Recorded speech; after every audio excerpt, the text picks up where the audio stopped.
करता हूँ अल्लाह के पाक नाम से जो नहायत मेहरबान रहम करने वाला, जो इज़्ज़त देने वाला, जो रिज़्क़ का रज़ाक़ और जिसने पैदा किया, जिसके कब्ज़े में मेरी रूह है। दुनिया में किसी को सबसे खूबसूरत जो गिफ्ट होता है वो इंसान किसी को इल्म जो उसके पास होता है वो देता है, और उसके अंदर जो सबसे खूबसूरत हिस्सा है वो इसकी ज़िंदगी का एक्सपीरियंस होता है जो किसी को ट्रांसफ़र करता है। तो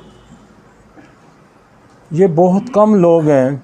दुनिया की आज की जो शक्ल है वो इसी वजह से है कि दुनिया में बहुत सारे लोगों ने अपने एक्सपीरियंस बेचे नहीं हैं, बल्कि एक्सपीरियंस लोगों को मुफ्त ट्रांसफ़र किए हैं।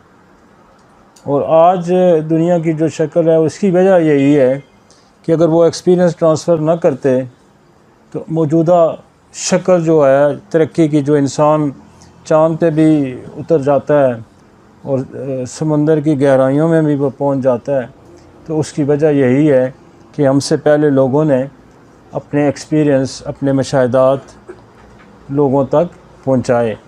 और हमारा भी चूँकि जिस दौर से हम गुज़र रहे हैं, हमारा भी ये फ़र्ज़ है कि हम अपने एक्सपीरियंस, जो कुछ हमने मुशाहिदा किया, जो कुछ हमने सीखा, जो कोई हमने प्रैक्टिस की, वो लोगों तक पहुँचाए।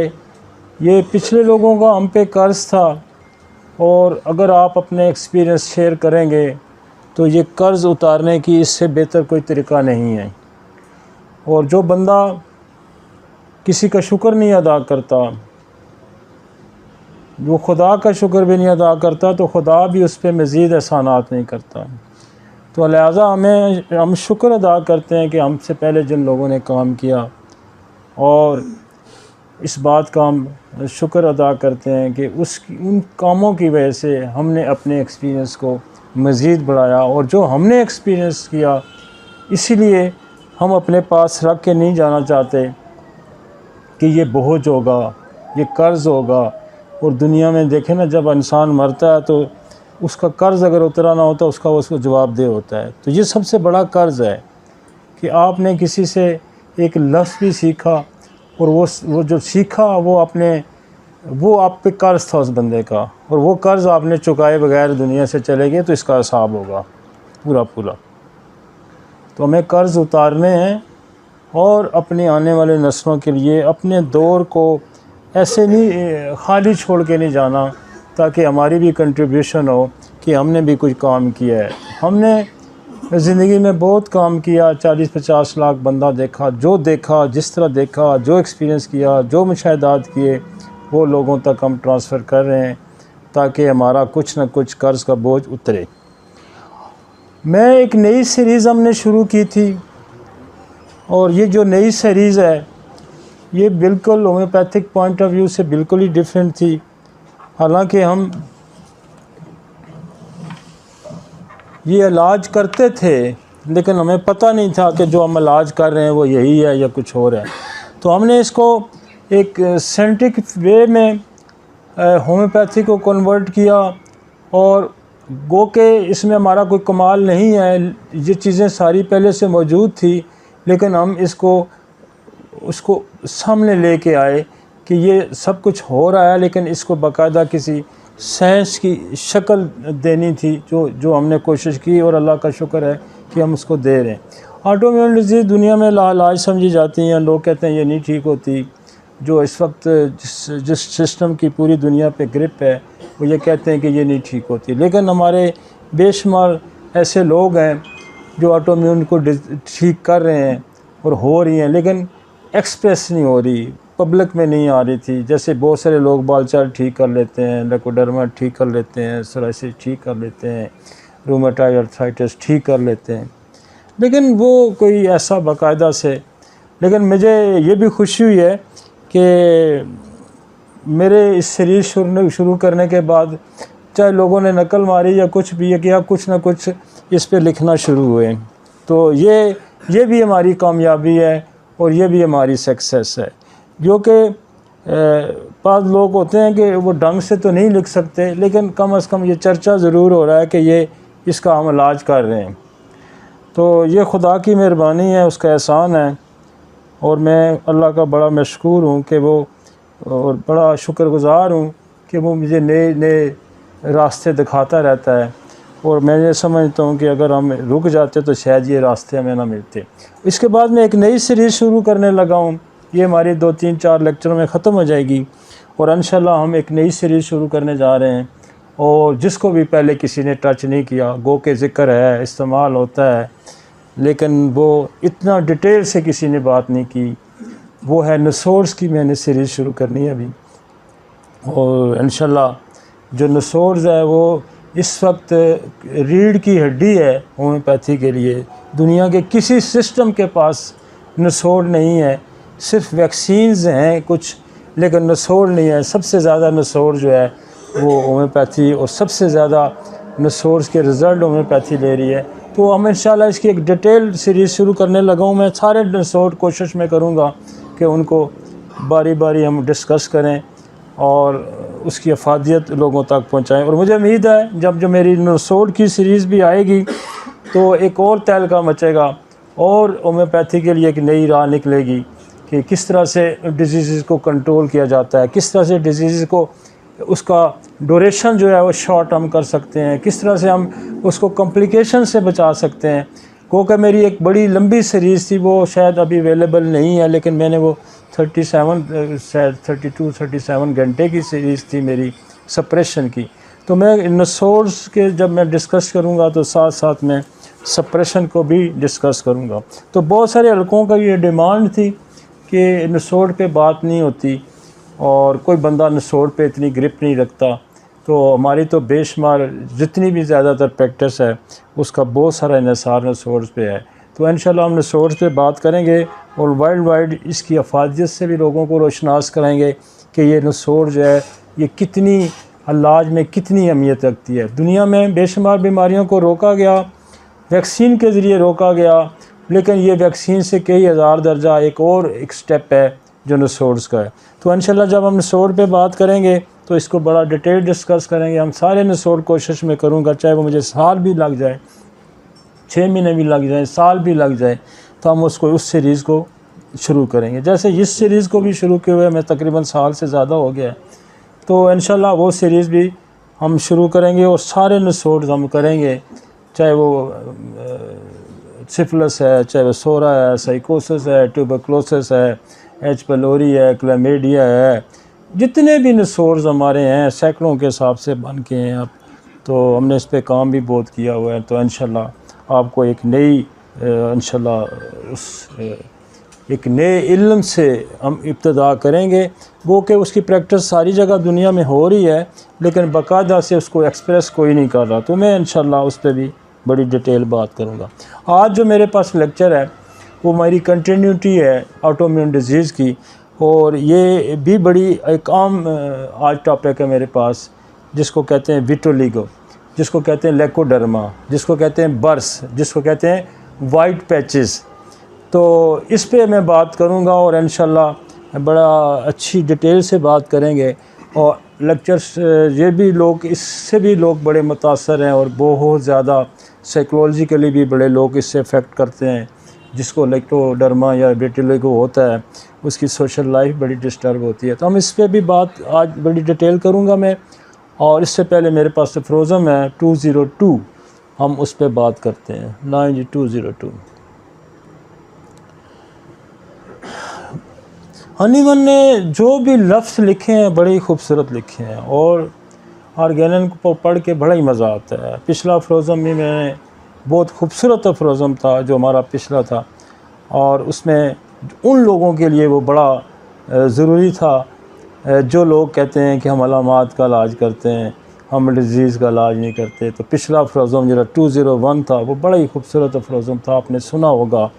तो आज का जो मेरा पास फ्रोज़म है ये भी बड़ा खूबसूरत फ्रोज़म है, ये भी कंटिन्यूटी है। वो बेसिकली स्किन पे जो लोकल डिजीज़ पे बात कर रहा था, उसी पे ये बात फिर आगे कर रहा है, और इस पे बहुत ज़्यादा समझाने की कोशिश की है उसने, जितने फ्रोज़म हैं लोकल डिजीज़ पे, कि आप इसको में कंफ्यूज ना हो, आप इसको बिल्कुल इंटरनल बीमारी समझें लोकल डिजीज़ को। तो मुसलसल मुख्तलिफ एंगल से उसने आपको समझाया है।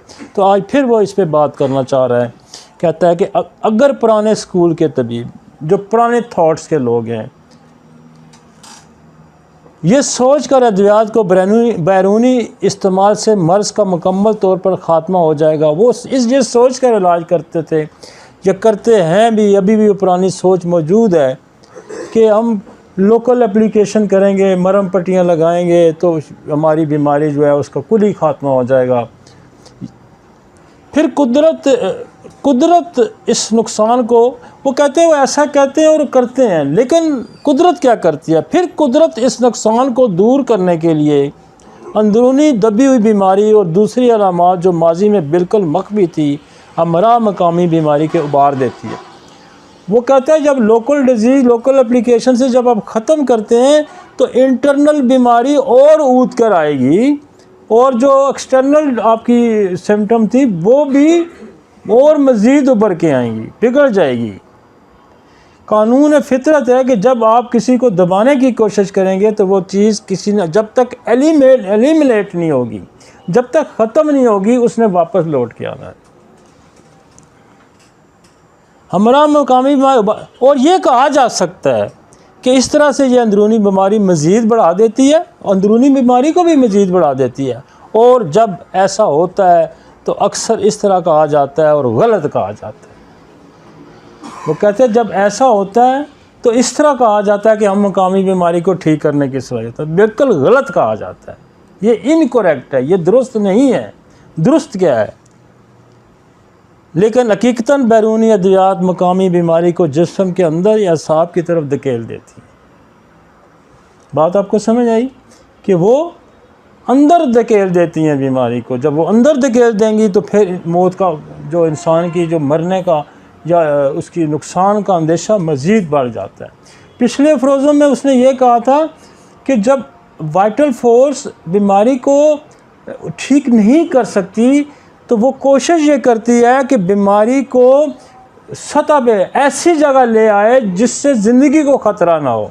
बीमारी तो रहे लेकिन ज़िंदगी का, मसलन दिल से उठा के, जिगर से उठा, लिवर से उठा के, हार्ट से उठा के, दिमाग से उठा के, इंटरनल ऑर्गन किडनी से उठा के स्किन पे ले आती है, टांगों पे ले आती है, हाथ पाँव पे ले आती है। तो वो एक किस्म का इंसान को बचा के वो ठीक नहीं करती, लेकिन एक वे आउट निकालती है कि बाहर ले आए। उससे ये होता है कि इंटरनल ऑर्गन को कुछ वक्त मिल जाता है, तो लेकिन ठीक नहीं होता। ठीक तो दवा से होता है।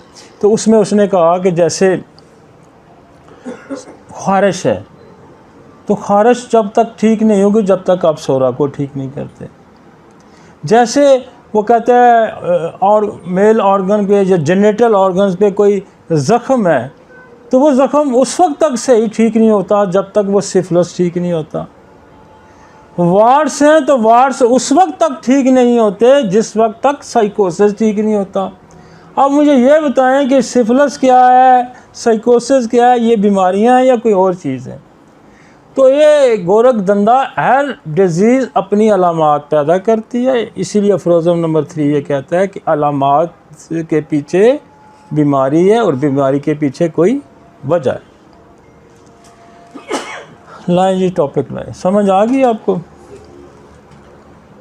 हम असल में ये जो मैंने इसलिए शुरू ही किया, लोग जो है ना लोगों को गुमराह करते हैं। मैं जो ज़बान बोल रहा हूँ, ये ज़बान मेरी अपनी नहीं है, ये हनीमन की ज़बान है। सिफिलिस का जिक्र मैंने नहीं किया, सिफिलिस का जिक्र हनीमन ने किया। और तमाम सिफिलिस क्या है और साइकोसिस क्या है, ये बैक्टीरिया है। इसका ओरिजिनल क्या है? बैक्टीरिया है। अलामात क्या है? सिफिलिस की ख़ारिश है, ज़ख़म है। बीमारी कौन सी है? सिफिलिस है। और सिफिलिस के पीछे काज क्या है? एक बैक्टीरिया है। वार्ड्स क्या है? साइकोसिस हैं। वार्ड्स क्या है? एक अलामत है, वार्ड्स आपके मुँह के आ गए। उसके पीछे बीमारी कौन सी है? साइकोसिस है। उसके पीछे काज कौन सा है? बैक्टीरिया है, गोनोकाई है। अब मैदे का अल्सर है, मरीज़ को दर्द हो रहा है, वोमिटिंग हो रही है, कुछ हो रहा है, कॉज क्या है? एच पेलोरी है, मैदे का अल्सर है, कॉज क्या है? एच पेलोरी है। तो इस तरह से पूरी अगर हम बीमारियों को समझेंगे और हम होम्योपैथी के इस तरह से मकाम को और बेहतर करेंगे और इंशाल्लाह बहुत बेहतर होगा, क्योंकि हनीमन खुद एक एलोपैथिक डॉक्टर था। वो सारी डिजीज़ की कॉजेज़, पैथोफिजियोलॉजी, सारा कुछ वो जानता था। लिहाजा हमें भी वो जानना पड़ेगा, हमें भी वो जानना पड़ेगा, हमें भी वो समझना पड़ेगा।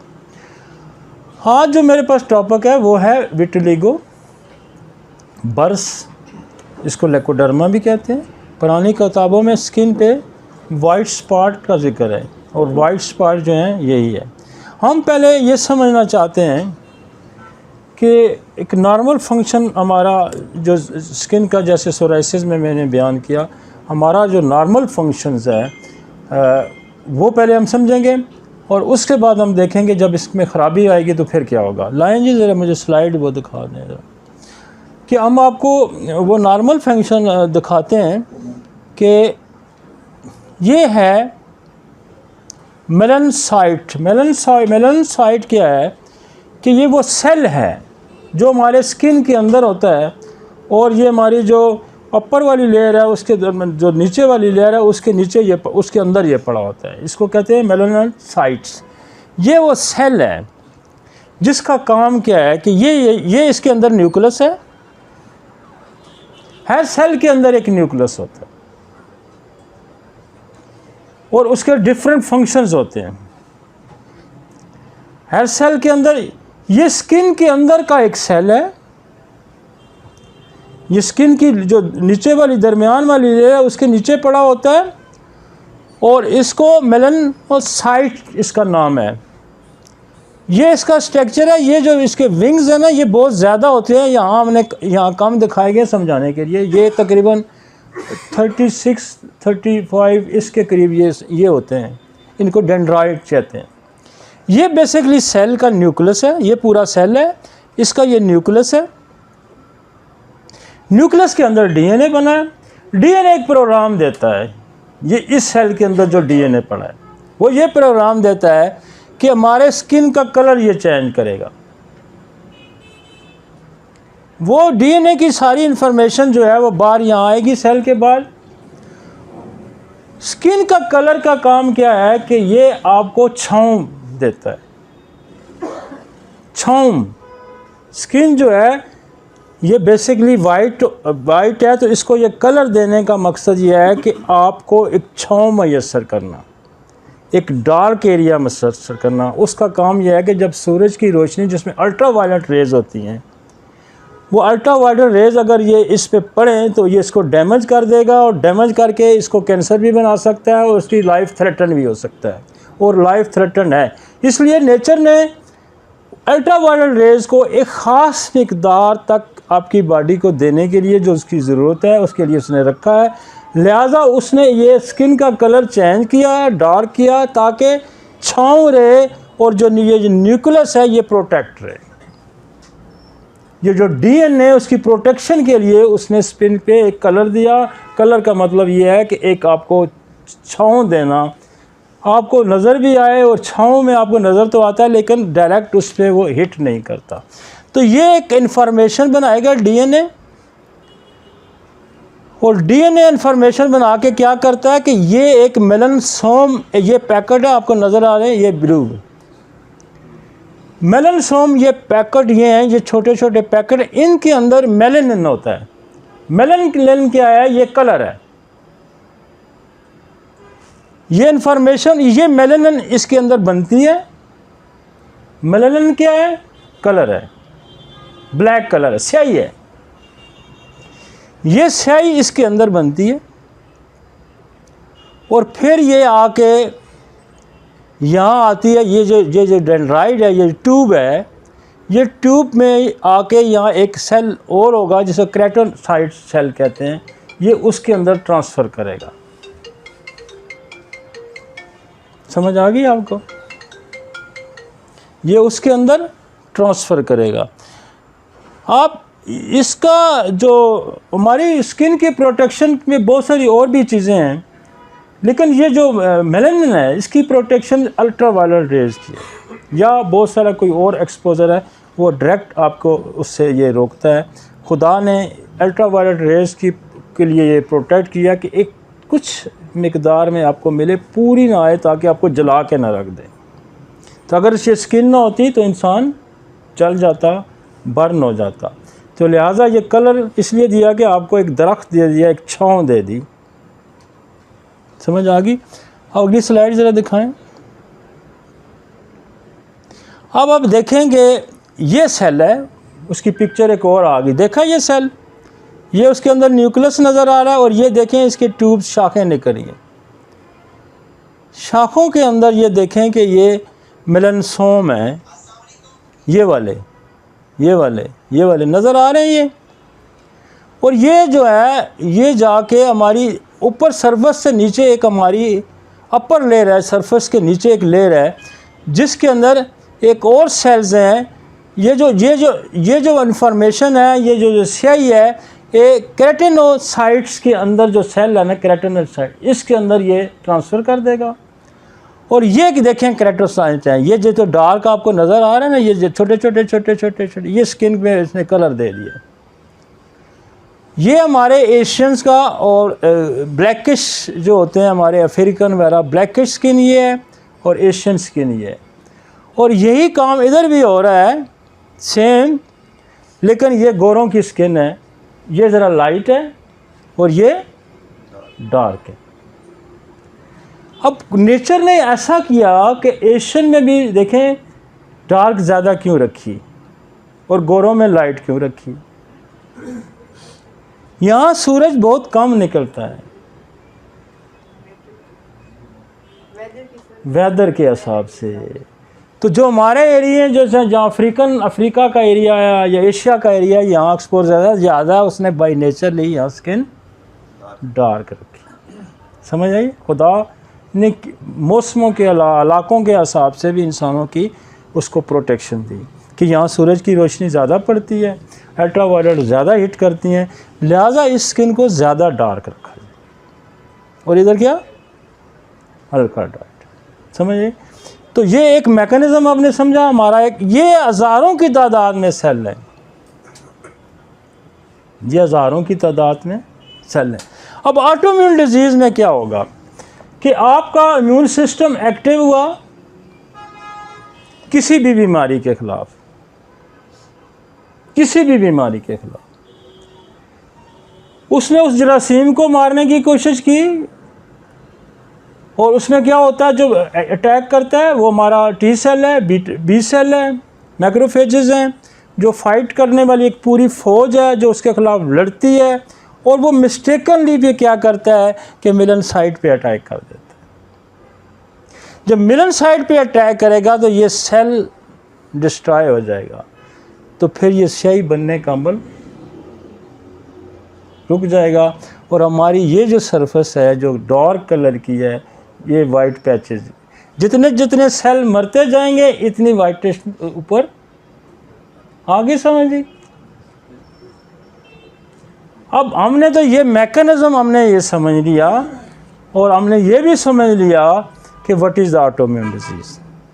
ऑटोइम्यून डिजीज़ है कि चाहे वो खसरा था, चाहे वो आपको एच पैलोरी था, चाहे आपको कोई मम्स निकले, चाहे आपको डेसेंट्री हुई, चाहे आपको टीबी हुई, चाहे आपको सिफिलिस हुआ, चाहे आपको गनोरिया हुआ, चाहे आपको क्लैमिडिया हुआ, चाहे आपको इंट्राकोकस हुआ, ठीक है जी, चाहे आपको इकोलाई हुआ, चाहे आपको कोई भी वायरल बैक्टीरियल फंगल हुआ, कुछ भी हुआ, तो क्या हुआ कि आपका इम्यून सिस्टम एक्टिव हुआ। और एक्टिव हुआ तो चूँकि वो वीक था, उसका रिस्पांस वीक था, वो स्ट्रॉन्ग नहीं था, वो शनाख्त नहीं सही कर सका, तो उसने क्या किया, मेलानोसाइट्स जो सेल थे हमारे उस पर भी अटैक कर दिया।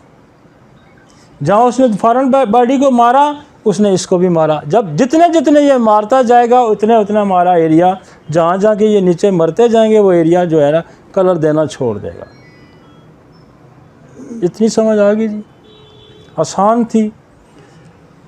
और एक तो हमने सेल का, उस हमारे स्किन के उस सेल का फंक्शन हमने क्या हुआ कि इस बेसिकली डीएनए में इंफॉर्मेशन तैयार होगी, और डीएनए ने क्या किया, उसने फिर मेलनसोम बनाया, वो छोटे छोटे जो एक बनाए ग्लूब से, गुब्बारे से, उनके अंदर क्या था, स्याही थी। वो स्याही जो थी उनके अंदर बनती है, वो स्याही अब केराटिनोसाइट के अंदर जो अगले सेल्स हैं उनके अंदर उन्होंने ट्रांसफ़र की, और केराटिनोसाइट ने आके स्किन के अंदर डार्कनेस कर दी, वो स्याही फेंक दी। जब आप स्याही फेंकता है वो, तो फिर एरिया डार्क हो जाता है। ठीक है जी।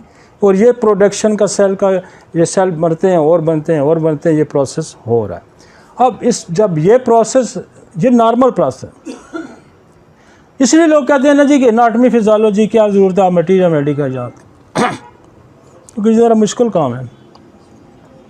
लेकिन जब आप इसको समझ लेते हैं ना, फिर आपको नशा आता है, सुकून आता है, मज़ा आता है।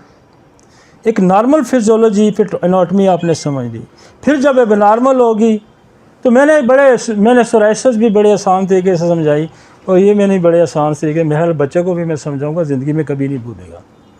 यार इस सेल का नाम आप भूल सकते हैं, लेकिन इस फंक्शन को नहीं भूल सकते। सिंपल ये है कि एक हमारा डीएनए है, वो एक प्रोग्राम बनाता है, और वहाँ एक वो सेल जो है वो स्याही बनाता है, और स्याही जो है हमारी सरफेस पे आ जाती है। इतना आपने याद रखना है, इससे मुश्किल तो नहीं है ना। अब ये स्याही बनने का अमल से स्याही इस्तेमाल होने का अमल डिस्टर्ब होगा तो क्या होगा, लेकोडर्मा हो जाएगा। ठीक हो गया जी। इसको और तरीके से आगे अगले स्लाइड दिखाइए। हाँ ये देखें, हग शुरू में आ जाए जरा, स्टार्ट पे। अब मैं जितनी बातें करता जाऊंगा आपको समझ आती जाएगी। समझ आ गई है जी। जब कंसेप्ट आपके क्लियर हो जाएं तो बात ही नहीं। जब भी कोई लेकोडर्मा का नाम लेगा, आपने कहा वो ये तो इसका सेल तबाह हो गया, तो सही नहीं बन रही, तो डार्कनेस खत्म, इतनी सारी बात है। आप किसी को समझा सकते हैं, आसानी से समझा सकते हैं। और किसी को क्या आपने प्रैक्टिस करनी है, आप अपने लिए समझ गए, अपने लिए समझ गए, तो फिर इसके डिस्ट्रॉय होने के कॉजेज़ देखेंगे हम। क्यों ट्रिगर हुआ, क्यों ख़राब हुआ, क्यों गलत हिट की, ये समझना है। ये जो हिस्सा है, इसको सारी दुनिया ने समझ लिया है। ये जो एनाटॉमी थी, जो फिजियोलॉजी थी मेलनोसाइट्स की, इस सेल की, ये तो सारी दुनिया जानती है। और वो कहते हैं जी अननोन कॉजेज हैं, आइडियोपैथी है, कुछ समझ नहीं लगती क्या है, लेकिन फंक्शन ये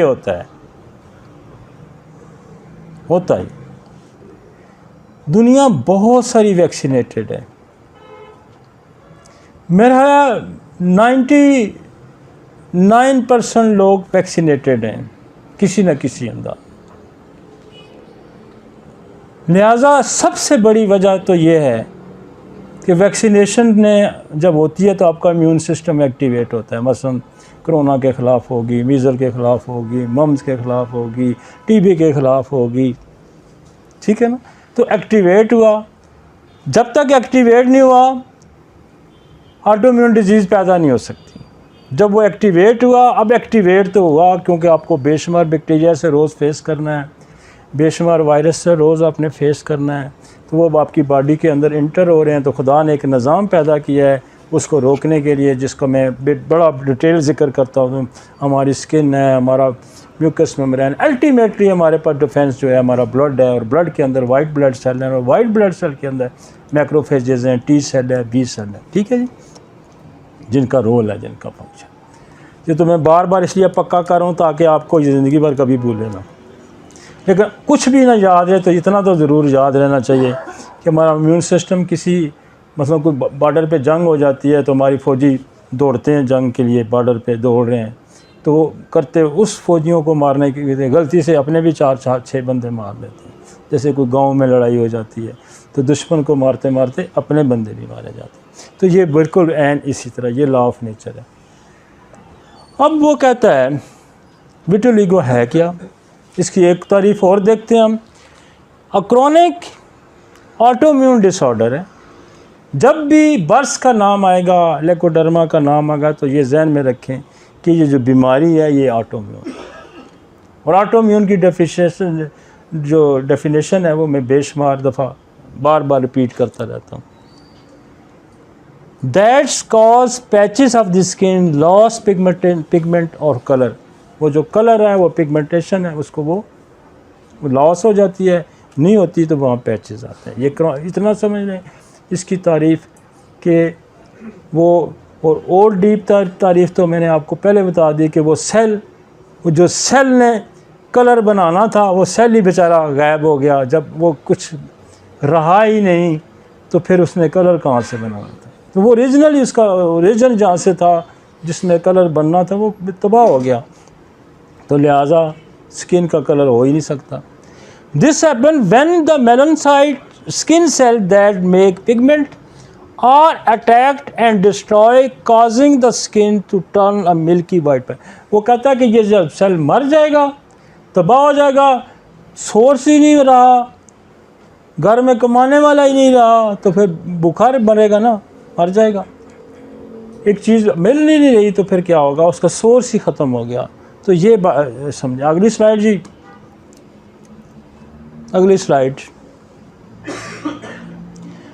अच्छा, वो कहता है ये एक तो आपने ये समझ लिया कि क्या है कि कलर बनाने वाली मशीन ही ख़त्म होगी, वो रीजन ही तबाह हो गया, तो फिर वाइट होगी स्किन। बेसिकली खुदा ने डिज़ाइन किया थी, वाइट थी, फिर उसके अंदर रंग भरा।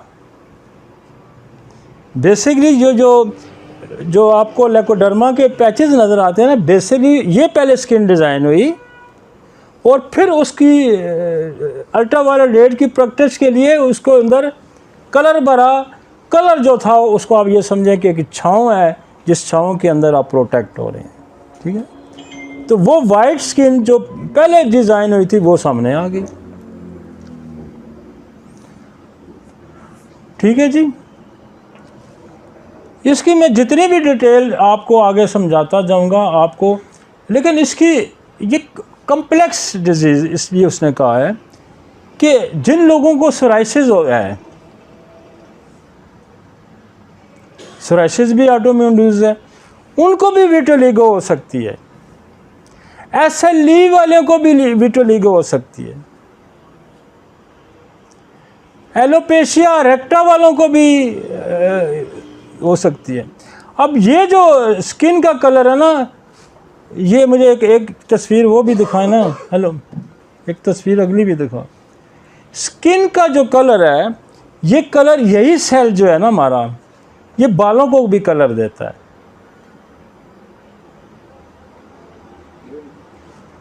इससे अगली ये थोड़ी सी बड़ी हो सकती है।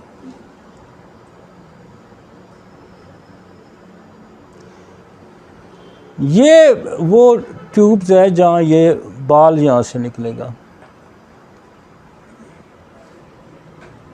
तो ये कलर भी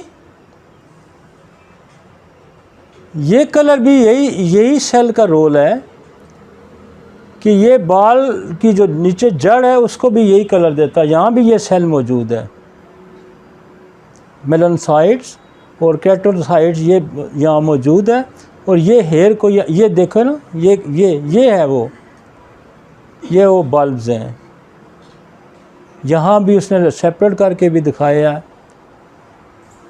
और ये फिर यहाँ से ये कलर दे रहे हैं।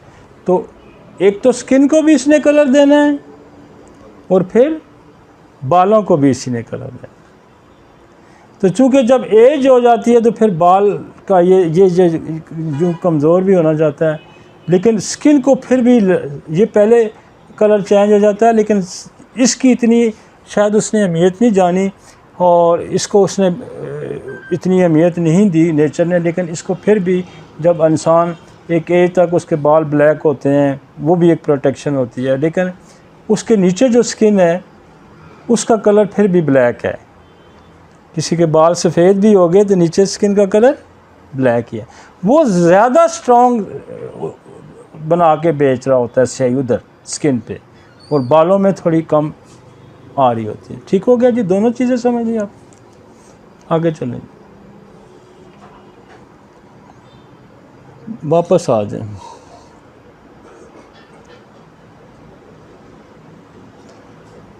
अब वो कहता है कि इसकी कॉजेज़ की कम्प्लेक्स डिजीज़ है, पैथोजेनेसिस क्या है, result in the increase the different factors हैं इसके इन्वॉल्व हैं। मसलन एक फैक्टर वो ये कहता है कि जेनेटिक फैक्टर है कि आपका ये जो सेल बनाने वाला जो जीन था, जो मास्टर सेल है हमारा, जो बहुत सारे सेल बनाता है, और वो को कहाँ से बनाता है, उसके पीछे एक और डीएनए काम कर रहा होता है। तो वो जेनेटिकली वीक है, तो उस बंदे को भी कोई भी ऑटोइम्यून डिजीज़ हो सकती है।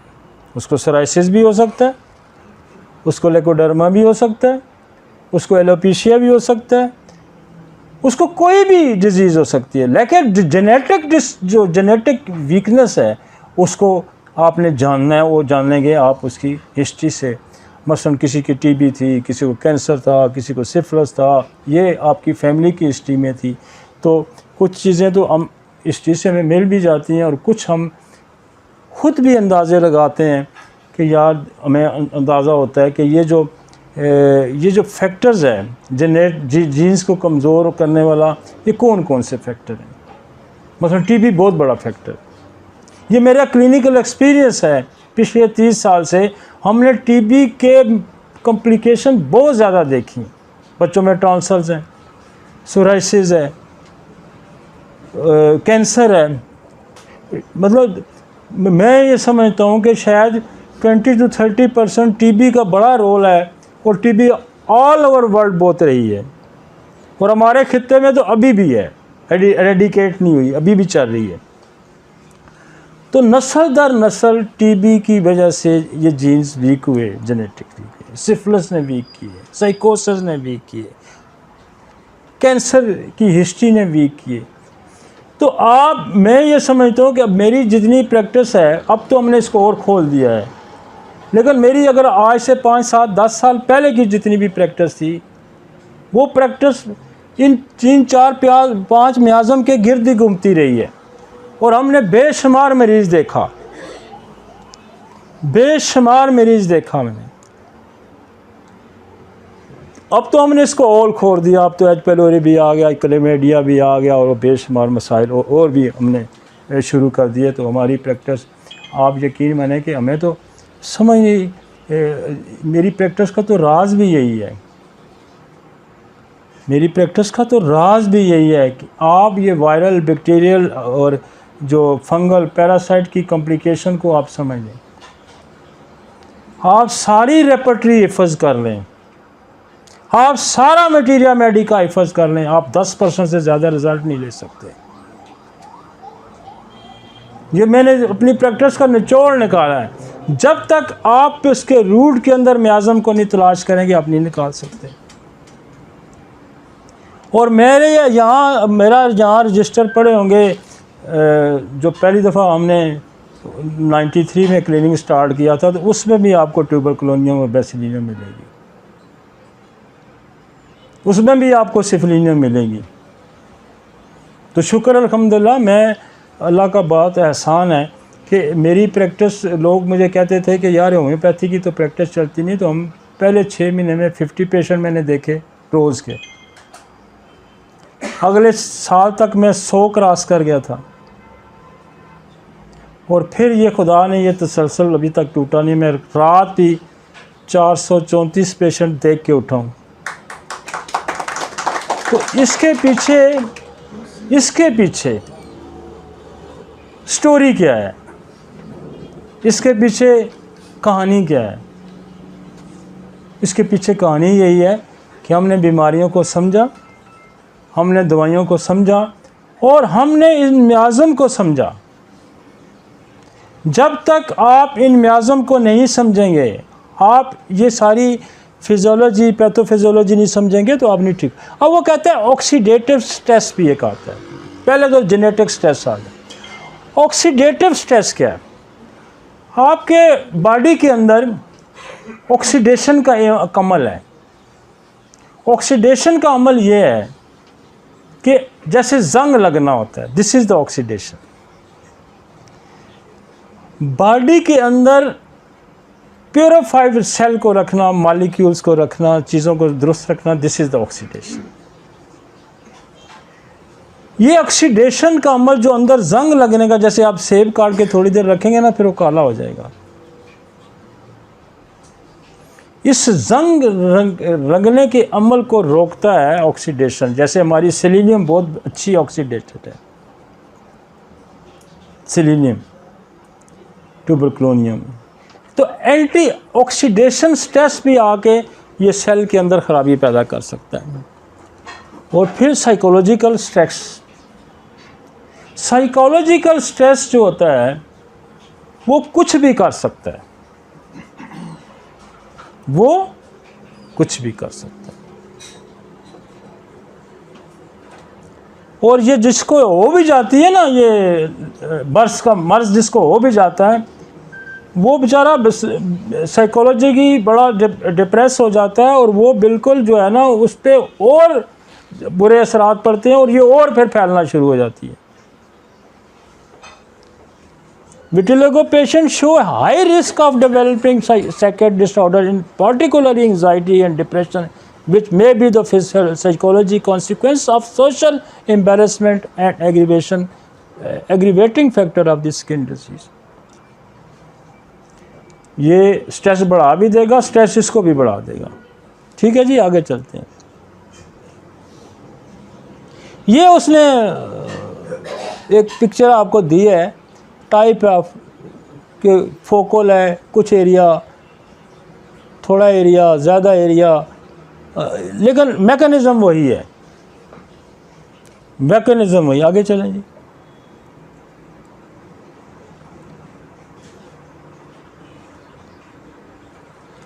Various from darkest brown to the lightest pinkish white, highest variation than other single mammalian species, result of the nature selection. आगे चलें, इसको छोड़ें।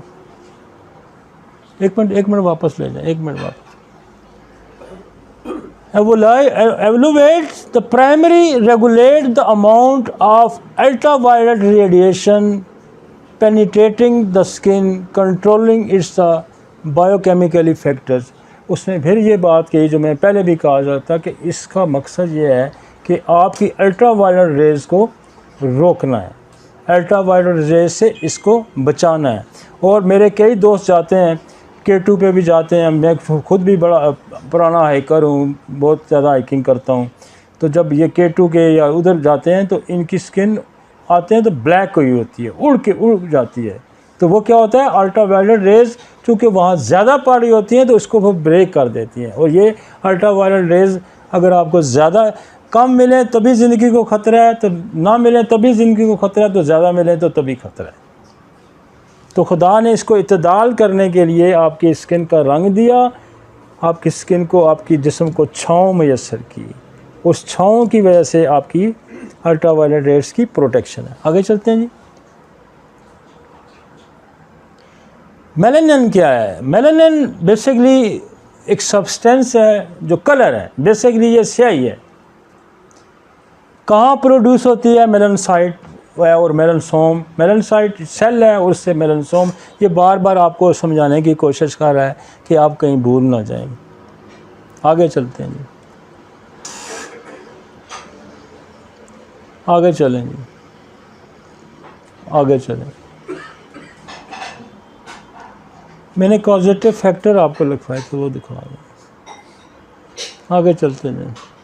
Causative factor, scientist believe that the vitiligo is it autoimmune disease. इसको फिर दोबारा समझते हैं। Scientist ये कहते हैं कि जो विटिलिगो है ये ऑटोइम्यून डिजीज़ है, which the body immune system attack और डिस्ट्रॉय द मेलानोसाइट। वो मेलानोसाइट क्या है? वो सेल है जो ये कलर बनाता है, जो मेलानिन बनाता है, वो तबाह हो जाता है। In addition researchers continue to study how family history and genes may play the role causing vitiligo. दुनिया इस पर लगी हुई है कि ये क्या वजूहत हैं, दुनिया भी लगी हुई है और हम भी लगे हुए हैं। ठीक है जी। Sometime an event such a sunburn, emotional stress और exposure to chemical can trigger vitiligo. कोई केमिकल से एक्सपोजर, बाद लोगों का देखा है आपकी स्किन किसी केमिकल से जल जाती है तो वहाँ वो पैचेस सफ़ेद ही रह जाता है, किसी को बर्न हो जाता है तो वो नीचे सेल को तबाह कर देता है तो स्किन वाइट हो जाती है। देखा ना आपने अक्सर इंजरी की जगह पे, बर्न की जगह पे, कट की जगह पे कोई केमिकल लग जाए तो ये भी एक वजह आपने देखी है। तो वो जो इफ़ेक्ट्स हैं उसको हम रिमूव करेंगे तो आपका जो है ना ये ट्रिगर पॉइंट अपने ट्रिगर पॉइंट पकड़ना है, ट्रिगर पॉइंट पकड़ना है। आगे चलते हैं। The most important cause according to my finding and status of chronic, ये मेरा एक और एक्सपीरियंस है और एक इंडियन डॉक्टर का भी एक्सपीरियंस है कि ये जो क्रॉनिक आपको एमिमिक डिसेंट्री होती है ये भी इसका एक सबब है और उसके लिए आप बेसिलिनियम का इस्तेमाल कर सकते हैं, उसके लिए आप डिसेंट्री को का इस्तेमाल। मेरे पास एक बच्ची आई, उसकी उम्र कोई 13-14 साल थी। ये मैं आपको 20-25 साल पुरानी कहानी सुनाता हूँ और मैं उस वक्त इतना विटिलिगो से या लेकोडर्मा से वाकिफ़ भी नहीं था, लेकिन मैं पॉजिटिव फैक्टर उस वक्त से भी एड्रेस कर रहा हूँ। तो मैंने जब उसकी हिस्ट्री ली तो वो बचपन से बार बार निमोनिया और मुख्तलिफ़ बीमारियों का शिकार होती थी तो उसने बेतहाशा अद्वियात खाई हुई थी एलोपैथिक। वो उसकी फुल बॉडी लेकोडर्मा से भरी हुई थी, फुल बॉडी। 6 महीने मैंने उसका इलाज किया और मैं उस वक्त चूँकि मेरी अवाइल प्रैक्टिस थी, शुरू के मैं ज़माने की बात करूँ, पहले ये दूसरे साल की बात करूँ, तो मैं उसको सिर्फ नक्स वमीका 30 में देता रहा। आफ्टर द 6 मंथ पूरी बॉडी साफ़ थी, पूरी बॉडी साफ़ थी। लिहाजा ट्रिगरिंग पॉइंट क्या है, कोई ड्रग्स भी हो सकती है और ड्रग्स का तो मैंने एक ट्रिगरिंग पॉइंट आपको कहा कि वैक्सीन हो सकती है और वैक्सीन का एंटीडोट आपके पास थूजा है, आपके पास वैक्सीनिनम है, आपके पास MMR है, आपके पास स्लेशिया है, आपके पास एपस है, आपके पास लीडम है, आपके पास वायरलिन, आपके पास बेशुमार ऐसी दवाइयाँ हैं और जो एंटी वैक्सीनेशन है। बल्कि हम कोशिश अभी हमारी है और बन भी गई है, हम एक ये जो पीछे कोरोना की वैक्सीन है इसको सबको इकट्ठी करके भी हमने एक पोटेंशियल बनाई है, इंशाल्लाह वो भी हम इंट्रोड्यूस करेंगे। तो वैक्सीनेशन ना समझ लग रही तो जो वैक्सीनेशन उसको लगी है उसी को पोटेंटाइज करके दे दें। वैक्सीनेशन का बड़ा रोल है और बेहतरीन डॉक्टर मैं अक्सर कहता हूँ जिसको हालात हाजरा की नफ्स पे हाथ हो कि अब मेरी सोसाइटी के साथ क्या हो रहा है, अब मेरी सोसाइटी के, आज से 200-300 साल पहले तो वैक्सीनेशन नहीं थी इतनी ना, लिहाजा उस वक्त बीमारियों। अब एक ट्रिगरिंग पॉइंट वैक्सीनेशन भी है, एक ट्रिगरिंग पॉइंट मेडिसिन भी है। हर बच्चा पैदा होने माँ की पेट से ही दवाई खाना शुरू कर देता है, ये फॉलिकल, ये फलां, ये फोलिक एसिड खा लो, ये फलाना खा लो, ये मल्टीविटामिन खा लो, ये कोई ना कोई दवाइयों पे लगा हुआ है पेट में बच्चा। तो पैदाशी जो है ना दवाइयाँ खा के आया, फिर वैक्सीन लेके आया, ये दो तो पैदाशी अपने साथ ही लेके आया। गौर करें ना, हर दौर की बीमारियों पे हमें गौर करना है। मेरे दौर की बीमारियां की बड़ी वजूहत ये भी हैं और हमने इन चीज़ों को जब हम एंटीडोट करें, ना सिर्फ लेकोडर्मा को ठीक करेंगे, हम बेशुमार और बीमारियों को ठीक।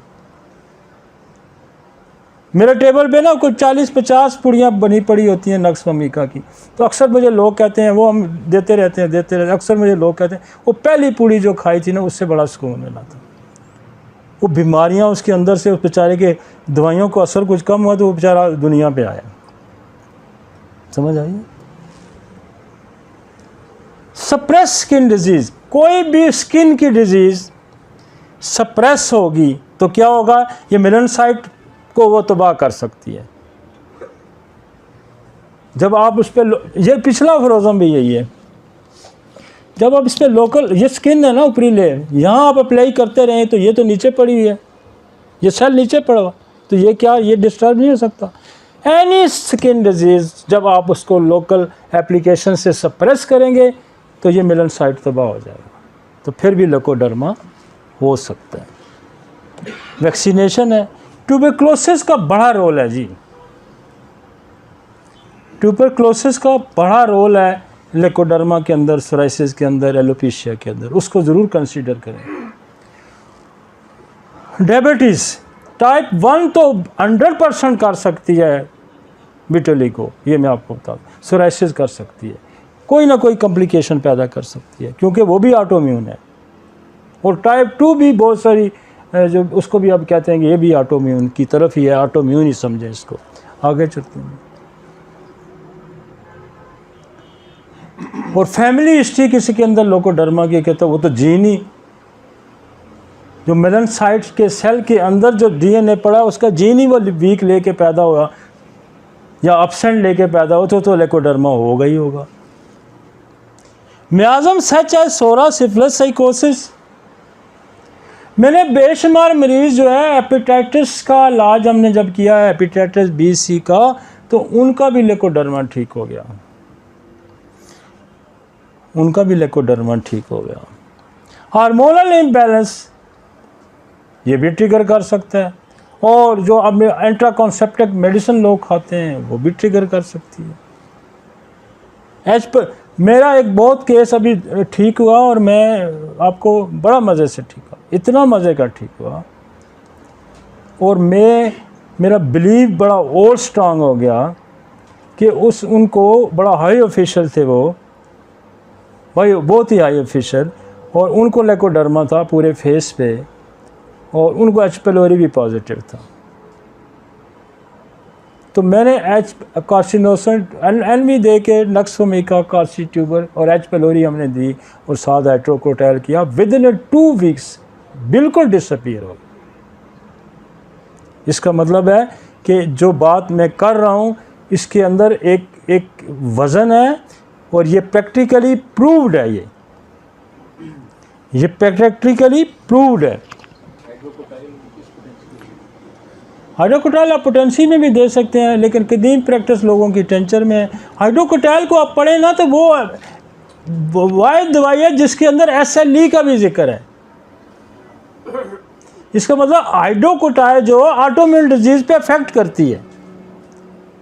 बेशुमार लोग स्किन को साफ़ करने के लिए हाइड्रोकोटाइल का इस्तेमाल करते हैं या इकिनेशिया का इस्तेमाल करते हैं, ऐसा है ना। मेरे यहाँ भी इसका कसरत से इस्तेमाल। आगे चलें जी।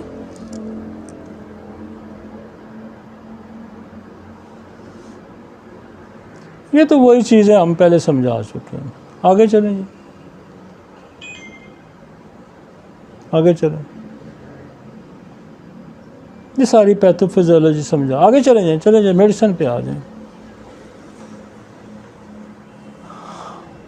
सिम्टम तो आपने देख लिए हैं, मैंने इसकी पूरी पैथोफिजियोलॉजी आपको समझा दी है। सिम्टम के ये पिंक वाइट पैचेस होते हैं इसके, और develop at the any as, ये किसी एज में भी हो सकता है और किसी एज में भी हो सकता है।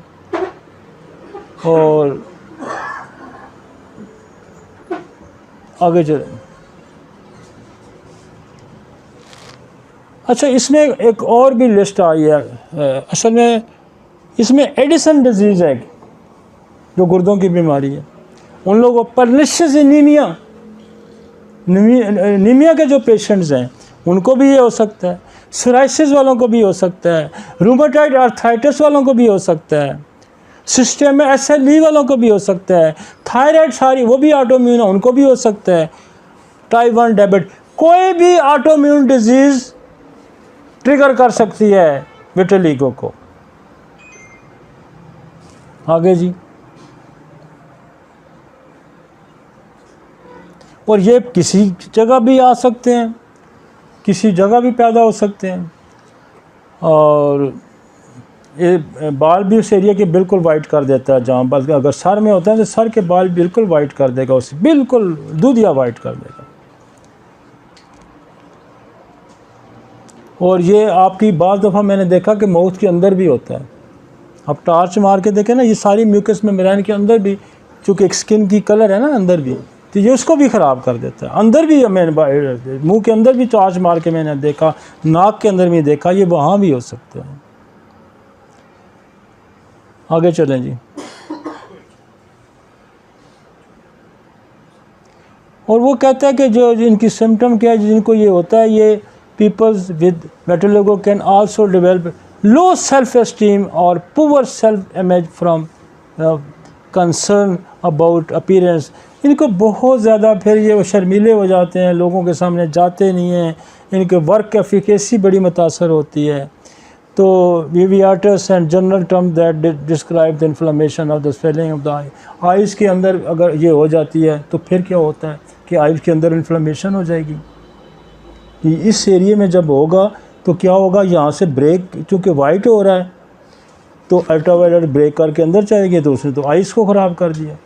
और ये जो आप कॉर्निया के ये जो आपका ये जो अंदर वो ब्लैकिश है आपका ना ये एरिया है, ये भी यही सेल बनाता है।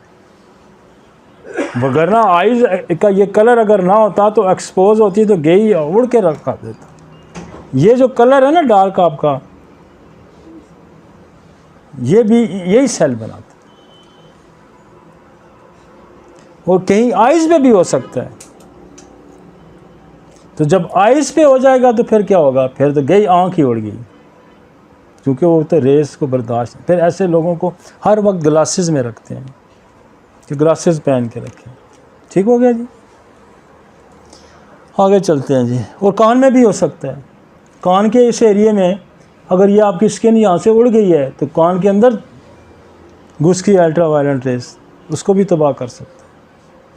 हमारी ये जो पोल्यूशन है, ये जो मैंने सोराइसिस में भी जिक्र किया, ये पेट्रोलियम की बर्न जो होती है ये भी इसको अफेक्ट करती है। ये मेरा क्लिनिकल एक्सपीरियंस है, किसी और ऑथर ने इस पर नहीं लिखा, लेकिन ये मेरा क्लिनिकल एक्सपीरियंस है कि ये जो एनवायरमेंटल ज़्यादा हमारी ख़राबी है, जो हमारा जो पेट्रोल का बर्न है, उसका धुआं है, जो उसकी जितनी भी प्रोडक्ट हैं, ये भी स्किन पे असर आ जाती है और वो इसको भी विटिलिगो भी पैदा कर सकती है। आगे चलते हैं।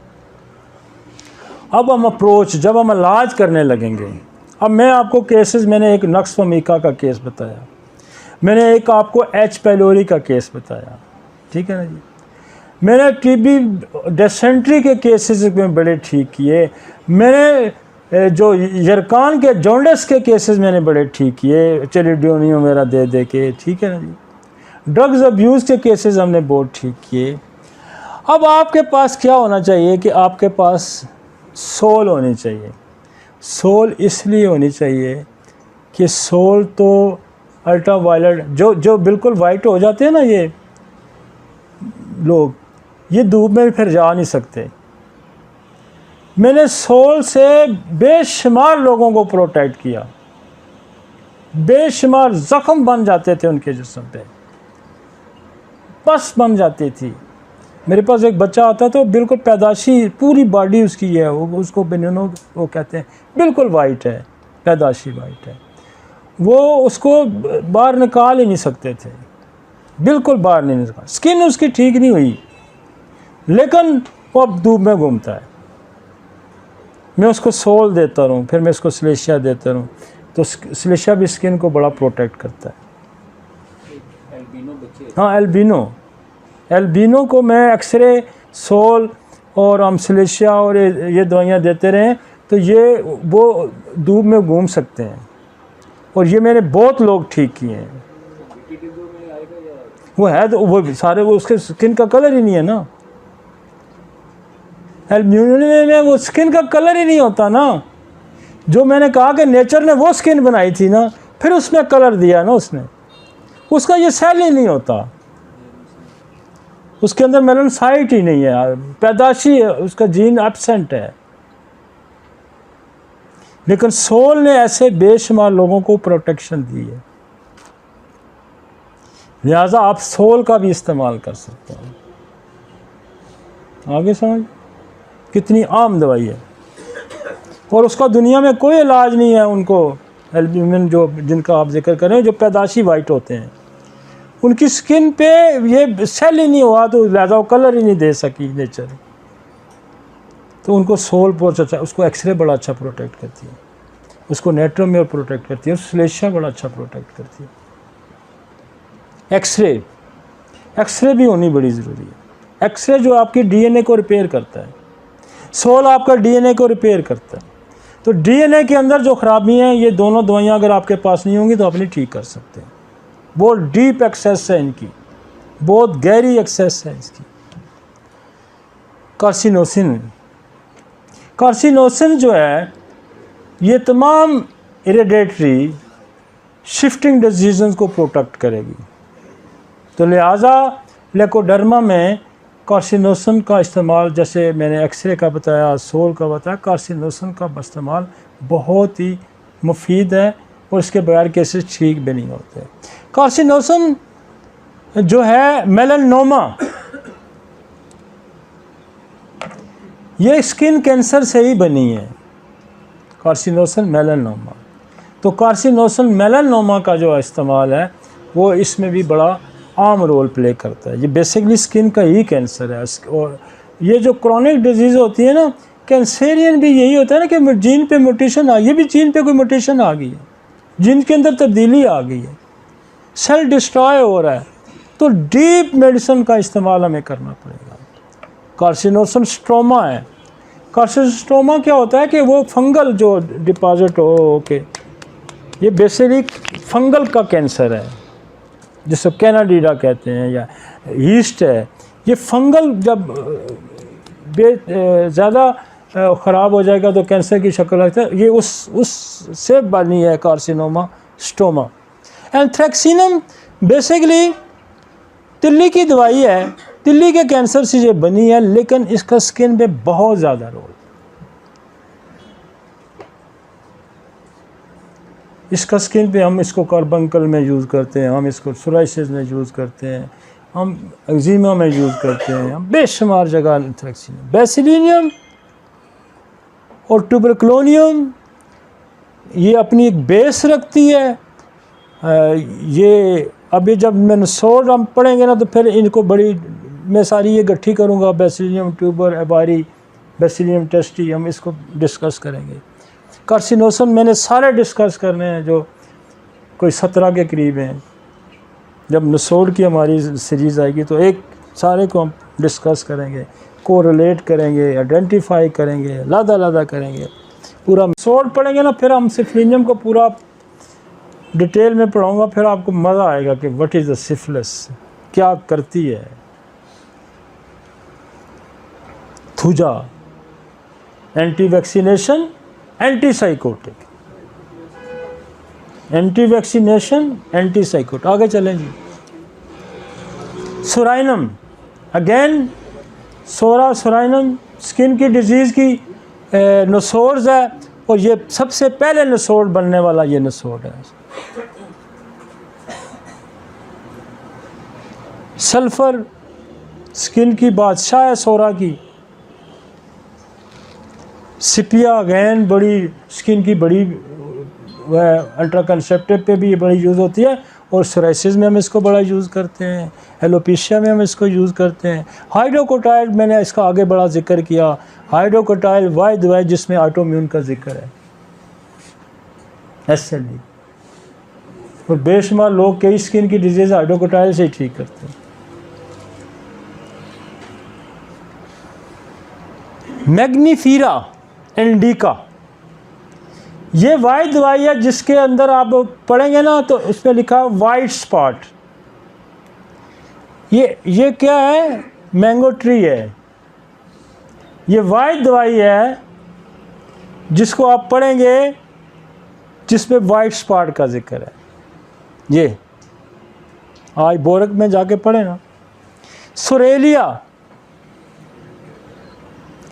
सोरेलिया भी कदीम ज़माने से ये प्लांट है, ग्रुप से तल्लक है, लोग इसको कसरत से सुना। लेकिन मेरी बात याद रखें, ये दवाइयाँ काम करेंगी, करती भी हैं, पार्शली करेंगी। जो मैंने आपको सोर्स और वजह बताइए, जब तक आप वो नहीं करेंगे 10% ठीक करेंगे। जब वो अप्रोच लेंगे तो रिजल्ट बढ़ जाएंगे। सेलेनियम का भी बड़ा स्किन पे रोल है जी, सोराइसिस में बड़ा, ख़ास करके फोल्डिंग एरियाज होते हैं। और सेलेनियम हमारा एक धात है। ये सेलेनियम जो है, इसको आपकी किताबों में ये नहीं मिलेगा, इंटरनेशनल इसकी प्रूविंग आई हुई है। ये जो है ना, जो उसको कहते हैं ऑक्सीडेंट, जिसको कहते हैं डीऑक्सीडाइड करना, ये बहुत बड़ी एंटीऑक्सीडेंट है। ये जो टूट फूट का अंदर अमल है, जो जंग लगने का जिसका मैंने देखा, ये इसके पढ़ेंगे ना आप जाके इंटरनेशनल, आप इसको जनरली पढ़ें कि इसकी हज़ारों किस्म की प्रूविंग आई हुई है। तो सेलेनियम बेसिकली एंटीऑक्सीडेंट है, तो वो कॉज है ऑक्सीडेंट का, ये एंटीऑक्सीडेंट है। पेपरामेंथिक्रम, ये भी चूँकि अच्छा, बोरक का जो थेराप्यूटिक है ना जी, आप बोरक का थेराप्यूटिक पढ़ें। बोरक के थेराप्यूटिक में आपको क्या मिलेगा? आर्सेनिक एल्बम मिलेगी। बोरक के थेराप्यूटिक में आपको मैंगीफीरा मिलेगी, उसमें आपको मिलेगी अर्जेंटम मेट मिलेगी। 3-4 दवाइयाँ उसने लिखी हुई हैं, आप उसका थेराप्यूटिक इंडेक्स निकाल के देखिए।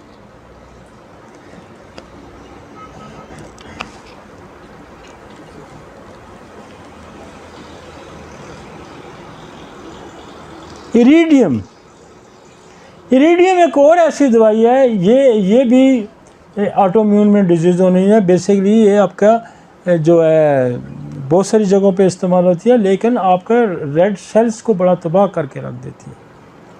ये हम उसमें एनीमिया में भी इसका इस्तेमाल करते हैं। और ये भी यहाँ लिखिए, कल्केरिया फ्लोर, ओजोन जो आपकी गैस है, इसका भी बड़ा रोल है। बेसिकली ओजोन लेयर है, और ओजोन लेयर जब ब्रेक होती है तो तब अल्ट्रावायलेट रेज आते हैं। तो ये ओजोन क्या करती है? प्रोटेक्ट करती है। बात थोड़ी इसलिए मैं बता रहा हूँ कि आपको समझ आती जाएगी। बेसिकली वो एक ख़ास लेयर है जो हमें, ये लेयर अब कहते हैं ना, ओजोन की लेयर अब ब्रेक हो रही है, तो ब्रेक हो रही है तो बहुत सारे मसाइल पैदा हो। तो जहन अगर पोटेंसी में देते हैं तो वो भी आपको ठीक हो जी।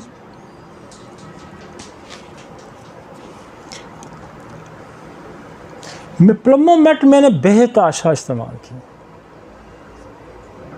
प्लम्बोमेट डिस्कलरेशन ऑफ द स्किन की बादशाह दवाई है, डिस्कलरेशन ऑफ द स्किन। हमने छाइयाँ, हमने वो जो स्किन मैली होती है, मैं इसको लेकोडर्मा में भी कसरत से हम इसको इस्तेमाल करते हैं, और ये स्किन को कलर देती है, उसका ओरिजिनल कलर देती है। बेसिकली ये जो सेल की डेथ हो जाती है ना, इस सेल्स को रीग्रो कराता है प्लम्बोमेट। ये पैरालाइसिस की दवाई है, ये फालजी दवाई है। कोई भी सेल का फंक्शन जब नहीं करता, फुली काम नहीं कर रहा, तो प्लम्बोमेट का सहारा आपको लें। और ये बहुत मज़े की दवाई है। स्पेशली हम इसको लेकोडर्मा में भी इस्तेमाल करते हैं, हम इसको डिस्कलरेशन ऑफ स्किन में भी इस्तेमाल करते हैं, हम छाइयों में इसको इस्तेमाल करते हैं, फ्रैकल्स में इसका इस्तेमाल करते हैं। एक फिर उसको हम एक वो जगह, उसको क्या कहते हैं, जो कंट्रैक्ट हो जाती है स्किन, उसको अभी नाम याद आ जाएगा, जिसमें स्किन खिंच जाती है बिल्कुल ना, है? नहीं, पूरी स्किन ही खिंच जाती है, उसको सेक्लोडर्मा, उसमें भी इसका इस्तेमाल होता है। एलोमीना, सलेशिया भी बहुत स्किन की जान है।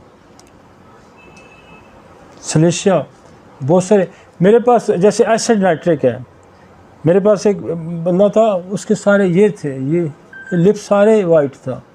यहाँ बहुत अच्छा काम करती है एसिड नाइट्रिक, ये आँखों के गिर्द, ज़्यादातर ये भी बनते हैं, ये लिप्स के गिर्द, यहाँ एसिड नाइट्रिक बहुत अच्छा काम करती है। मैंने इसको, एक आर्मी का ऑफिसर था, उसका मैंने साफ़ किया एसिड नाइट्रिक से।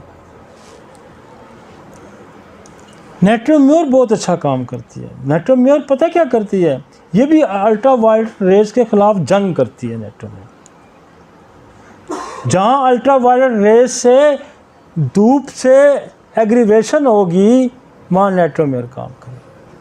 चाहे वो सोराइसिस है, चाहे वो एनीमिया है, चाहे कुछ है। हमने इसकी 4 चीज़ें याद रखी हुई हैं: प्यास, सर दर्द, कब्ज़ और सन एग्रीवेशन। तो मैं तो इसको एप्लास्टिक एनीमिया में भी यूज़ कर देता हूँ, मैं जब प्लेटलेट्स गिरते हैं वहाँ भी यूज़ कर देता हूँ, मैं पिंपल्स में मैं यूज़ करता हूँ, सोराइसिस में मैं यूज़ करता हूँ, हर जगह ये 4 चीज़ें हमने पकड़ी हुई हैं।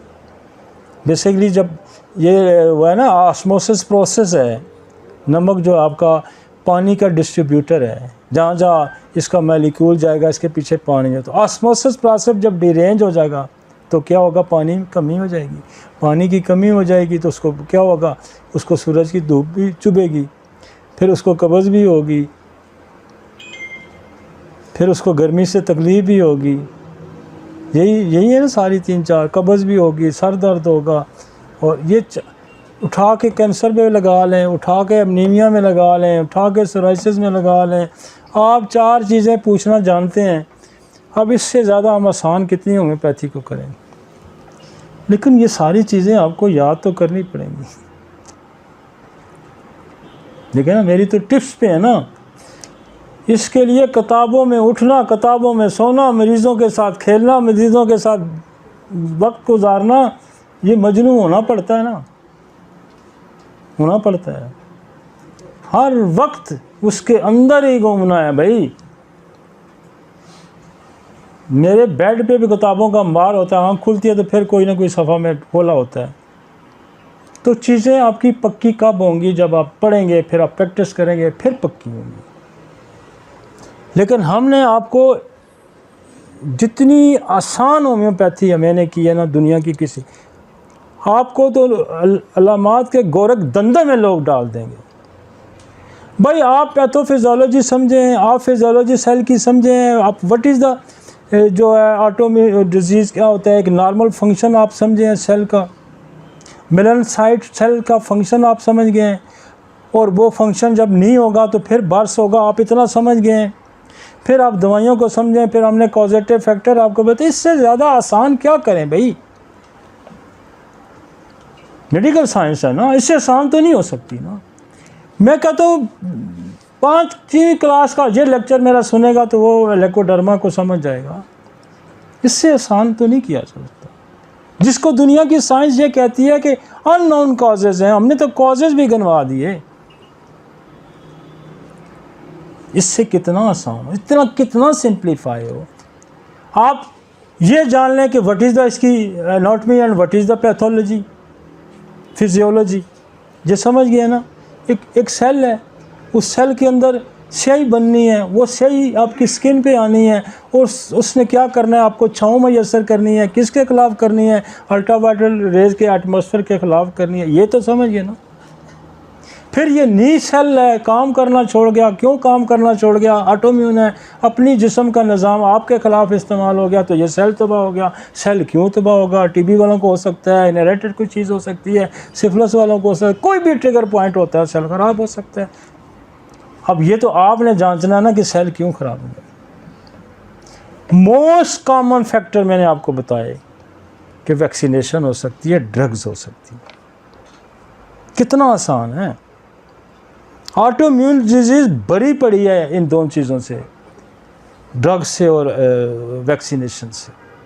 जहाँ वैक्सीनेशन के अच्छे असरात हैं, जहाँ उसने बेशुमार लोगों की ज़िंदगियों को प्रोटेक्ट किया, वहाँ उसके नुकसानात भी हैं। ठीक हो गया जी, आगे चलते हैं।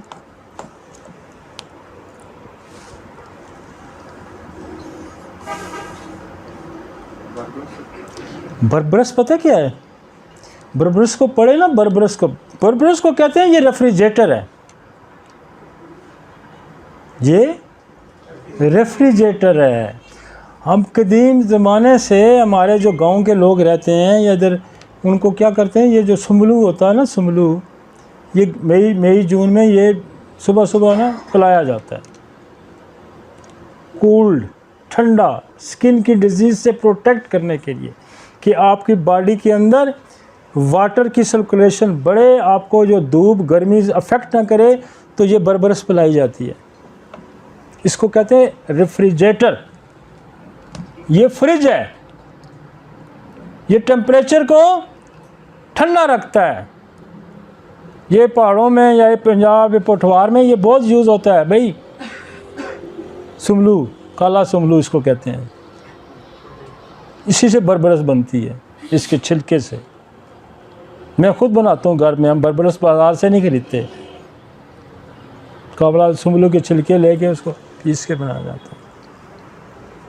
ऑरोमेट अगेन एक बहुत बड़ी दवाई है। जब भी इलाज के दौरान डिप्रेशन निकाल देता है। मैं तो अक्सर डॉक्टरों को कहता हूँ, जब खुद भी कोई समझ लगे तो ऑरोमेट खा लिया करो, ताकि आपको दोबारा एनर्जी मिले, फिर पढ़ो, फिर समझो, फिर कुछ करो। ठीक है जी। नाइट्रिक एसिड का मैं जिक्र कर गया हूँ।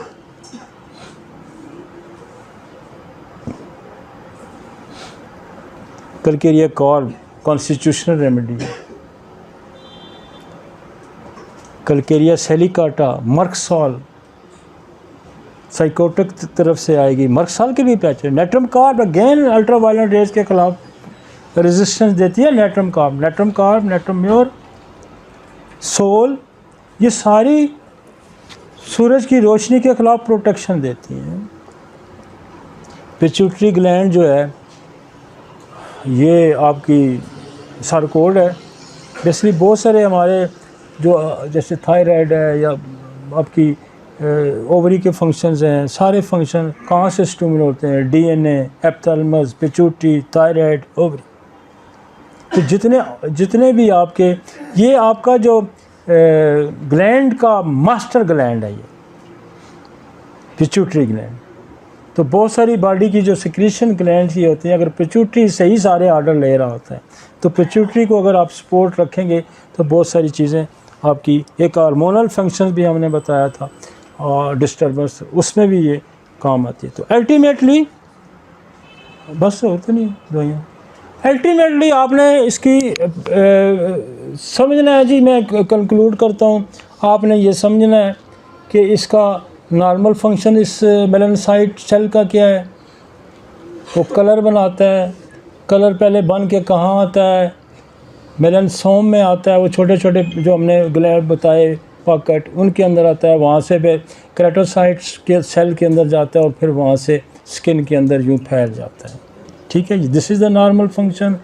और ये खुदा ने इसलिए हमें रखा, इसलिए बनाया कि बल्कि उसने तो देखें इलाकों के हिसाब से, जो ठंडे इलाके थे, यूरोप था, ये इलाके थे, उनकी स्किन वाइट रखी, वहाँ कम कलर दिया, और जो ज़्यादा सूरज एक्सपोजर थे उनको ज़्यादा डार्क कलर दिया। ठीक है ना। तो ये हमें छाँव मैसर करती है। छाँव इसलिए मैसर करती है कि हम जब धूप होती है तो हम क्या करते हैं? छाँव में प्रोटेक्शन। तो ये छाँव देता है ये कलर, और छाँव जो है अल्ट्रावायलेट रेज से आपको प्रोटेक्शन देता है। अब ये सेल जो है जब नहीं होगा तो फिर ये पिगमेंटेशन का अमल जो ख़त्म हो जाएगा। वो क्यों ज़ाया होता है? वो ऑटोइम्यून डिजीज़ की वजह से ज़ाया होता है। और ऑटोइम्यून डिजीज़ क्यों होती है? कि आपका इम्यून सिस्टम किसी के ख़िलाफ़ एक्टिवेट हुआ और मिस्टेकनली उसने मेलानोसाइट पे भी अटैक कर दिया, जिसकी वजह से ये हुआ। उसकी कॉजेटिव फैक्टर जेनेटिक्स हो सकती हैं, वायरल हो सकती हैं, बैक्टीरियल हो सकती हैं, कोई ड्रग्स हो सकती है, कोई वैक्सीन हो सकती है, कोई स्ट्रेस हो सकता है। तो उसको एड्रेस करके हम इसका इलाज करेंगे। और मैंने वो दवाइयाँ भी बहुत सारी आपको बता दी हैं। तो इंशाल्लाह मुझे उम्मीद है कि ये लेक्चर जो है आपके लिए, दुनिया के लिए और होम्योपैथ डॉक्टर्स के लिए, इंसानों के लिए मुफीद साबित होगा। Thank you very much ji.